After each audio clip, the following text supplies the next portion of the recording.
The ancient forest that crowned Avalon Peak had once pulsed with vibrant life and magic. Now it stood in muted silence, its glory fading like an old painting left too long in the sun. At its very heart, nestled within the hollow of a colossal oak tree that predated human memory, the forest guardian Thorn had nearly become one with the shadows. It wasn't always like this. Thorn had not always been so still. Centuries ago, his laughter would echo through the canopy as he raced with deer and spoke with the birds. His form, a tall, slender man with skin like bark and hair of autumn leaves, was a familiar sight to the villagers who left offerings at the forest's edge. They knew him by many names: the Green Man, the Forest Father, the Guardian of Avalon. But time, like a persistent river, wears away even the strongest stone. The offerings stopped. New generations built their homes with timber taken without permission or gratitude. The old stories became myths, then children's tales, and then they became nothing at all.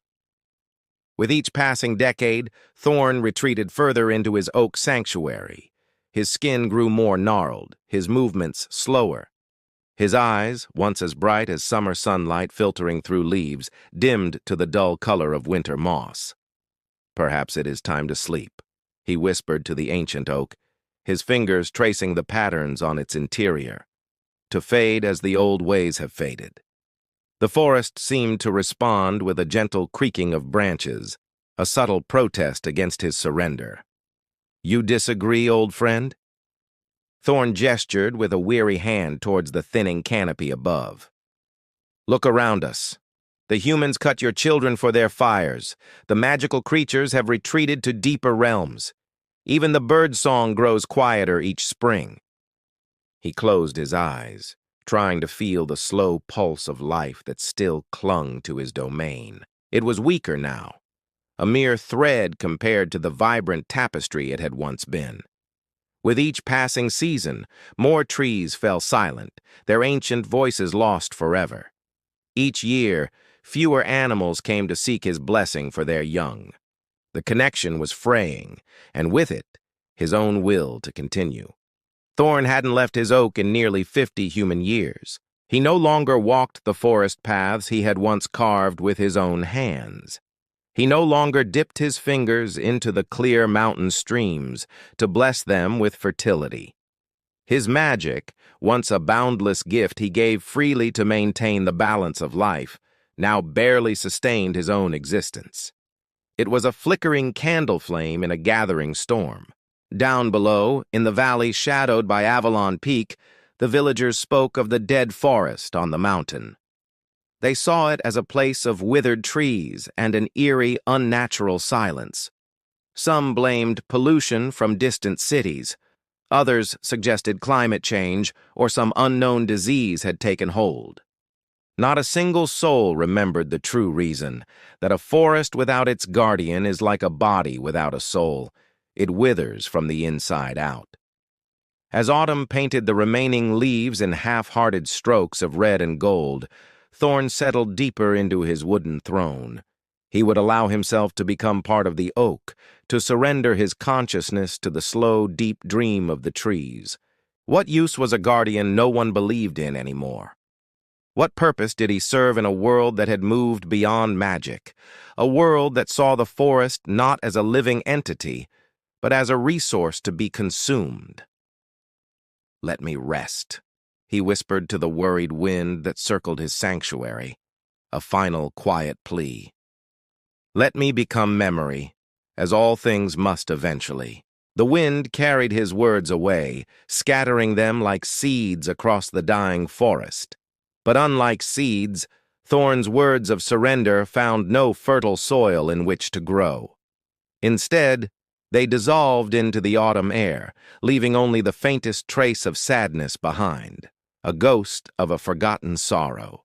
But unbeknownst to the fading guardian, lost in his despair, that very same wind was doing more than carrying away his words.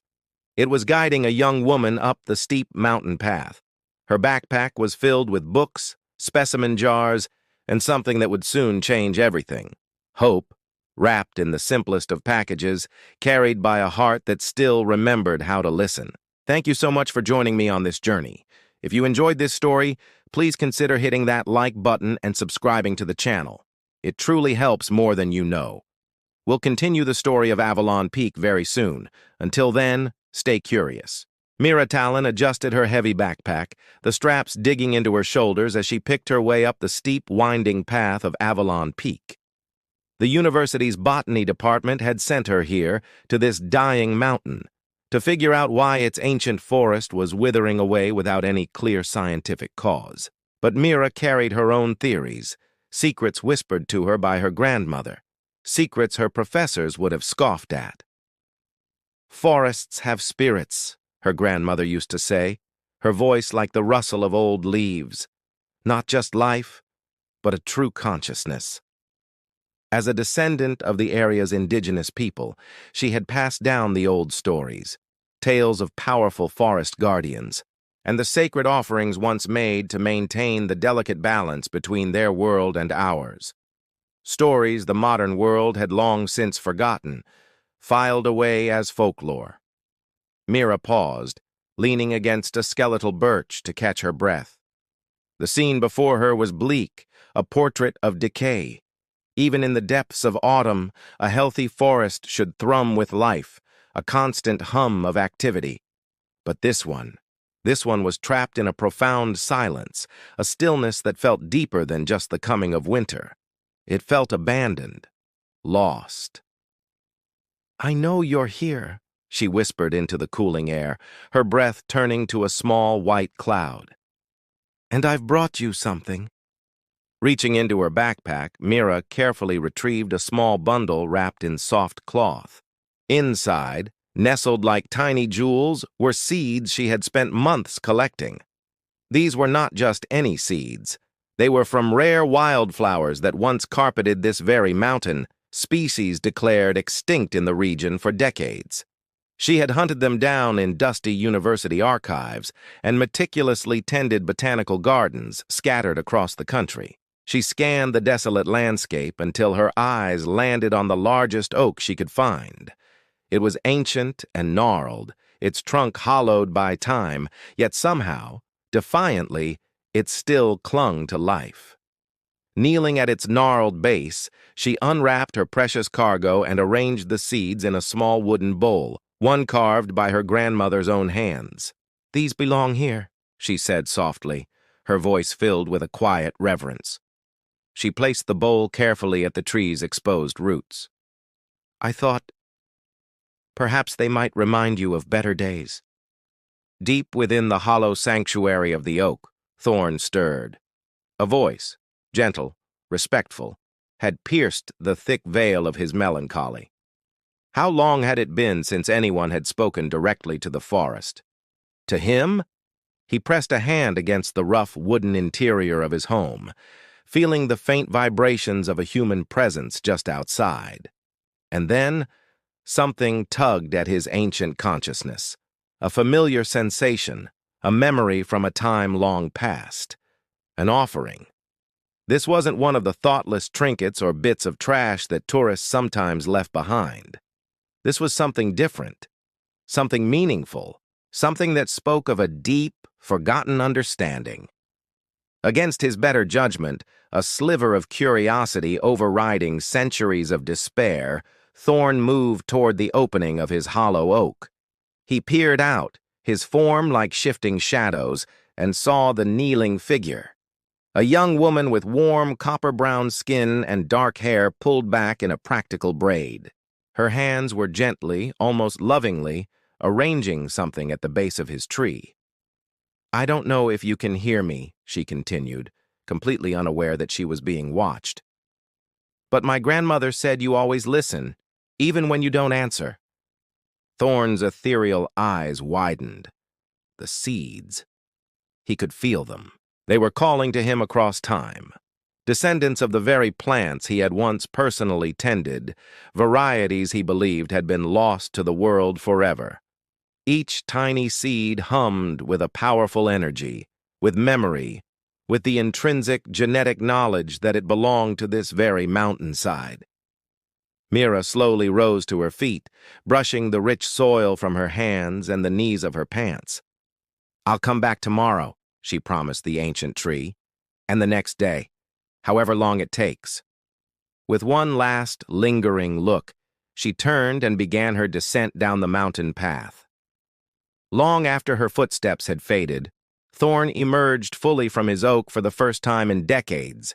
His movements were stiff, his form less substantial than it had once been, faded by grief and neglect. He knelt in the exact spot where she had been, his long fingers tracing the edge of the small wooden bowl. He lifted it, feeling the weight of the seeds and the hope they represented. Deep within his chest, something stirred. A faint flicker, like the first delicate spark of a fire being coaxed back to life. That night, under a canopy of disinterested stars, he took her offering. He found a small, sheltered clearing near his oak, a place where the moonlight pooled like liquid silver. As he pressed each tiny vessel of life into the damp earth, he whispered the old words of blessing, sacred words he had not spoken in an age, words that tasted foreign on his tongue. And though his power had waned, though the ancient magic ran thin and weak in his veins, he gave each and every seed a fraction of his remaining essence, a desperate, heartfelt plea. By morning, something miraculous had occurred. Tiny, vibrant green shoots had already broken through the soil, an impossible, supernatural acceleration of natural growth. Thorn stood over them, his shadowy form cast long in the early light, watching as a fragile hope began to take root in his heart, right alongside these impossible new plants. When Mira returned the following day, her heart pounding with a mixture of anticipation and doubt, she found her small wooden bowl, not empty, but filled to the brim with glistening autumn berries, arranged in a perfect, elegant spiral. And just nearby, in the clearing she hadn't noticed before, was a patch of impossible new growth, a splash of brilliant green life that hadn't been there just the day before. Her breath caught in her throat. A silent conversation had begun. "Thank you so much for joining me on this journey.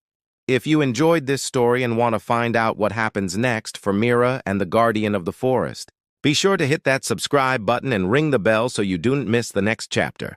Your support means the world. See you next time." For 3 weeks, Mira returned to the ancient oak. It stood as a silent giant, a relic from a time long past, its branches reaching for the sky like gnarled fingers. Each day she came bearing gifts, offerings not of gold or jewels, but of the forest itself. Water, carefully collected from morning dew that beaded on spider webs and leaves. Rich, dark soil scooped from healthy, thriving valleys miles away. And handwritten notes, little scraps of paper detailing the birds she'd seen, the flash of a blue jay's wing, the mournful call of a dove. She felt a connection here, a pull she couldn't explain, a ritual that felt more important than anything else in her life. And each day, the forest seemed to answer. She'd arrived to find stones arranged in intricate, deliberate spirals, rare mushrooms, the kind botanists only dreamed of finding, placed in perfect geometric patterns at the base of the trunk. Most remarkable of all, a steady, impossible expansion of new growth began to halo the great oak. Tender green shoots pushed through the tired earth, a vibrant circle of life in a place that had long felt on the brink of decay. On the 23rd day, autumn's chill was deepening, a stark warning of the coming winter. As Mira approached her usual sitting spot, she saw a figure waiting. He wasn't a hiker or a park ranger. He appeared almost human, yet fundamentally not. He was tall and lean, with features that looked as if they had been sculpted from the very essence of the forest. His skin had the rough, weathered texture of ancient bark, and his eyes held the deep, mesmerizing green of moss touched by a stray sunbeam. When he moved, it was with the slow, deliberate grace of branches swaying in a gentle breeze. Mira stopped dead in her tracks. Her heart hammered against her ribs, but it wasn't a rhythm of fear. It was wonder, a pure, childlike awe she hadn't felt in years. "You're real," she whispered, the words barely audible, carried away by the wind. The figure inclined his head. "I am Thorn," he said, and his voice was the sound of 1,000 rustling leaves, ancient and soft. "Guardian of Avalon Forest." He gestured with a long, twig-like finger to the small, vibrant patch of new growth surrounding them. "You brought life back to a place I had surrendered to decay."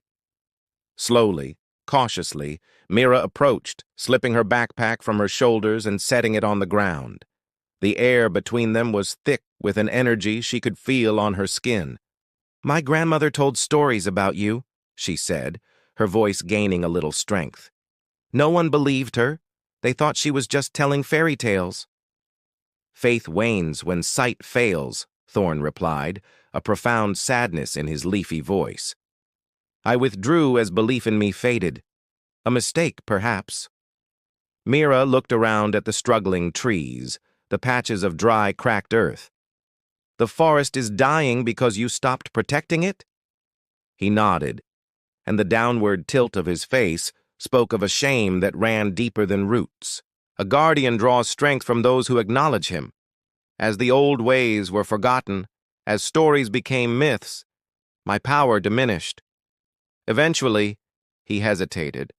I gave up. Mira sat cross-legged on a patch of the new, springy moss, the life she had helped coax back into being. She gestured for him to join her. After a moment's hesitation, he settled opposite her, his movements fluid and otherworldly. He didn't bend at the joints like a person. He seemed to flow into place. "Tell me," she requested, her voice soft but earnest.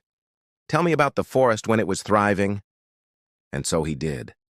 For hours that felt like minutes, Thorn spoke. His words painted pictures of ancient days, a time when magic flowed through the mountain like water. He described meadows carpeted with flowers of impossible colors, species now long extinct. He spoke of creatures that glowed with a soft, internal light beneath the full moon, and of vibrant festivals where humans and the spirits of the forest would gather to celebrate the changing seasons, a shared existence of respect and joy.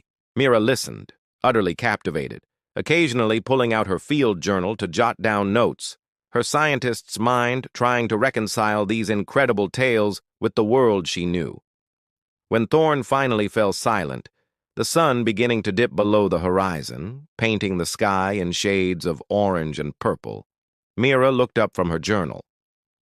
"I'd like to help," she said, her voice filled with a newfound purpose. "I want to help you restore what's been lost." Thorn looked at her, and genuine confusion flickered in his moss-green eyes. "Why? Why would you, a mortal, undertake such a task?" Mira offered a small, simple smile. "Because beautiful things deserve to be saved," she answered. "And because my grandmother would never ever forgive me if I found a real-life forest guardian and didn't offer to help him." For the first time in what might have been centuries, a smile briefly transformed Thorn's bark-like face, cracking the stoic mask of his sorrow. "Your grandmother sounds wise." She was. Mira's gaze grew distant, lost in a fond memory. "She passed away last spring. Her last request, she asked me to bring her ashes to this mountain." Understanding dawned on Thorn's ancient features. He looked from her face to the vibrant circle of new growth around the oak. "The soil enrichment," he murmured, the pieces clicking into place. "The life I sensed in your offerings." Mira nodded, a bittersweet tear tracing a path down her cheek. "Part of her is already here, nurturing your forest. She believed in you until the very end." In the days that followed, their quiet routine evolved into a powerful partnership. Mira would arrive armed with her botanical knowledge and scientific instruments, documenting the forest's slow recovery, measuring soil pH, and identifying returning flora. While she worked, she would share stories of the world beyond the mountain, of bustling cities, of distant oceans, of human triumphs and follies.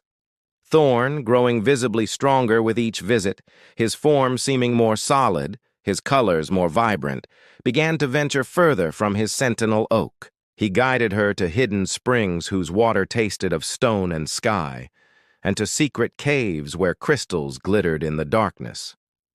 He taught her the forest's true language, not words, but a flow of impressions and emotions, a silent communication that traveled through the intricate root systems connecting every living thing. She learned to feel the thirst of a sapling, the contentment of a sun-drenched fern, the ancient patience of the stones. In return, she taught him about the modern world's own fight for nature. She told him about conservation efforts happening across the globe, about armies of people who, like her, still fought to protect wild places, who still believed in the sanctity of the natural world. "Your kind has changed," Thorn observed one evening. They were sitting on a high ridge watching the sunset bleed across the valley below. "I remember them only as takers." "Not entirely for the worse," Mira replied, looking out at the vast expanse. "We're trying. We're trying to remember what we've forgotten." As they sat in comfortable silence, the first snowflakes of the season began to drift down from the darkening sky, tiny white stars landing gently on their shoulders. Thorn reached out, his movements hesitant, his bark-textured fingers hovering just inches from hers. The gesture was filled with a vulnerability that touched her deeply. "I have been alone for so long," he confessed, his voice barely a whisper above the wind. "So very long. I had forgotten what it means to share a forest, to share anything." Mira smiled, a warm, genuine expression that reached her eyes. She closed the small distance between them, her warm, soft hand meeting his cool, rough one. The connection was electric, a bridge between two worlds, between science and magic, between past and future. "Neither of us is alone anymore," she said softly. And in the quiet of the falling snow, under the watchful eyes of the ancient mountain, a guardian and a scientist began the slow, hopeful work of healing a world. Thank you so much for joining me on this journey into Avalon Forest. If you enjoyed this story, please consider liking the video and subscribing to the channel for more tales of wonder and magic. See you next time.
December arrived with a vengeful cold, bringing the harshest winter Avalon Peak had witnessed in generations.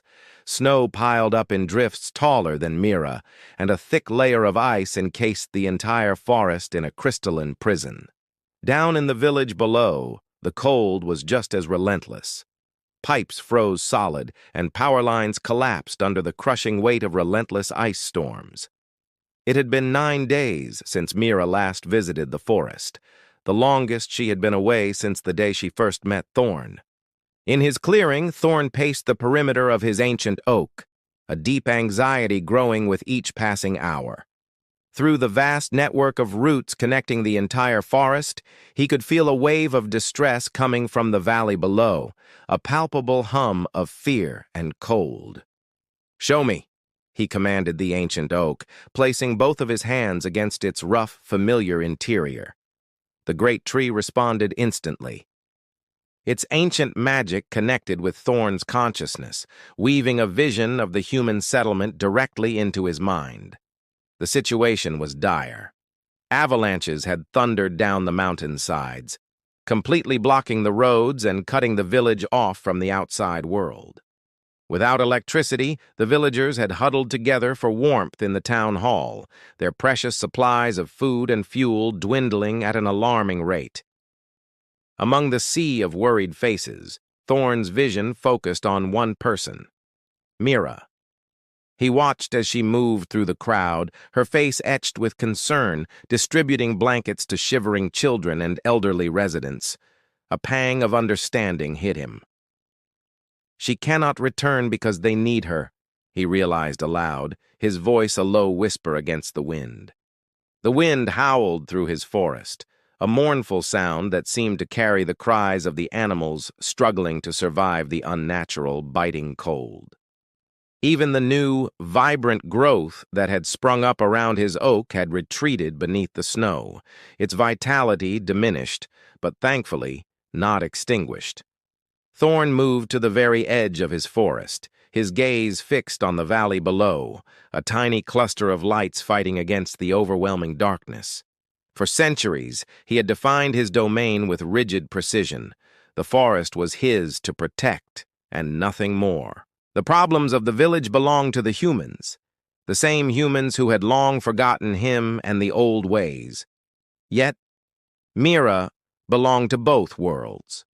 She was a bridge between the forest and the village. And through her, somehow, so was he. His heart, or what passed for a heart in a being like him, felt a connection he hadn't known for ages. "What would you do?" he asked the memory of her presence, her bright smile, her unwavering kindness. The answer came to him as clearly as if she were standing right there. She would help. Without hesitation, without even stopping to count the cost. With his decision made, Thorn closed his eyes. He reached deep, deep into the earth, seeking the ancient wellspring of power that had sustained the mountain since long before humans ever walked its slopes. The power responded sluggishly, weak from centuries of neglect, but it was there. It responded. "I need strength," he whispered to the mountain itself, "not for myself, but for them." He knew the price would be catastrophically high. Using his magic beyond the borders of his diminished forest would drain him to dangerously low levels. He might fade completely, his form dissolving until he was nothing more than an essence, a memory dispersed among the trees. But Mira had taught him a profound lesson. Life gained its meaning through connection, not through isolation. From his fingertips, a soft emerald light began to spread, seeping into the snow-covered ground. For a moment, the blizzard intensified, roaring with renewed fury as Thorn wrestled with its power. He redirected its path, steering the worst of the storm away from the vulnerable valley and carving out a corridor of calm, still air directly above the village. Next, he sent his awareness snaking through the underground streams, the lifeblood of the mountain. He focused his energy, warming them just enough to prevent the town's water mains from freezing completely and bursting. Hours passed. Thorn maintained his unwavering focus, sweat freezing on his bark-like skin even as the immense effort heated his core. By the time the first light of dawn painted the sky, his form had grown translucent, his power dangerously, terrifyingly depleted. But he had succeeded. The village below had been granted a reprieve. 3 days later, the mountain pass was finally cleared by road crews. Mira, exhausted but relieved, trudged through knee-deep snow to reach the ancient oak. What she found there brought a gasp to her lips and tears to her eyes. Thorn lay curled at the base of his tree, his form so faint it was barely visible, like mist clinging to the morning grass. "What have you done?" she whispered, dropping to her knees beside him.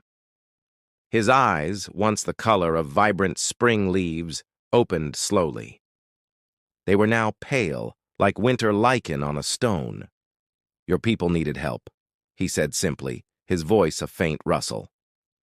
Mira gently gathered him into her arms, shocked to find him almost weightless, like holding a phantom. "You saved the village," she said, her voice thick with emotion. "The meteorologists, they can't explain it. They don't know how the storm just shifted. But it saved lives, Thorn.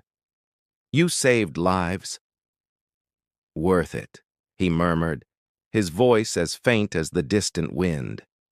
Tears streamed down Mira's face, falling onto Thorn's translucent form. "Don't leave," she pleaded, her voice breaking. "The forest needs you. I need you." Something in her tears, perhaps the pure, unselfish emotion they carried, seemed to stabilize him for a brief moment. His hand, as light as gossamer, reached up to touch her face. "I'm not sure I can stay," he admitted, his voice full of sorrow. "I gave what remained of my strength." Mira shook her head fiercely, refusing to accept it. "Then take some of mine. There has to be a way. There must be." For the first time since they had met, Thorn looked genuinely surprised. "You would share your life force? The old ways permitted such transfers, but the cost for you—" "Tell me how," she insisted, her gaze unwavering. As the daylight began to fade around them, casting long shadows through the trees, Mira followed Thorn's weak, whispered instructions. She gathered stones and placed them in a circle around them both. She spoke words in a language she didn't understand, but somehow remembered. Echoes from her grandmother's lullabies, a forgotten magic stirring in her blood. Between their joined hands, a soft, golden light began to pulse. Her own vitality, her life force, flowing from her into his fading form. Neither of them noticed the first green shoots pushing their way bravely through the snow just outside their circle. Neither saw the forest animals, deer, foxes, and owls, gathering in a silent, watchful vigil among the trees. As Mira's strength poured into Thorn, something incredible and unexpected happened. His essence, the ancient magic of the forest, began to flow back into her. It wasn't a one-way transfer. It was a circuit of energy, a shared existence. This new, combined power began to draw not just from them, but from the awakening forest itself, pulling strength from the very soil, the trees, and the mountain. They were healing each other, and in doing so, they were healing the forest. Their two worlds, once separate, were now becoming one. Thank you so much for watching this story unfold with us. If you enjoyed this journey, please give this video a like and subscribe to our channel for more magical tales. We'll see you in the next one.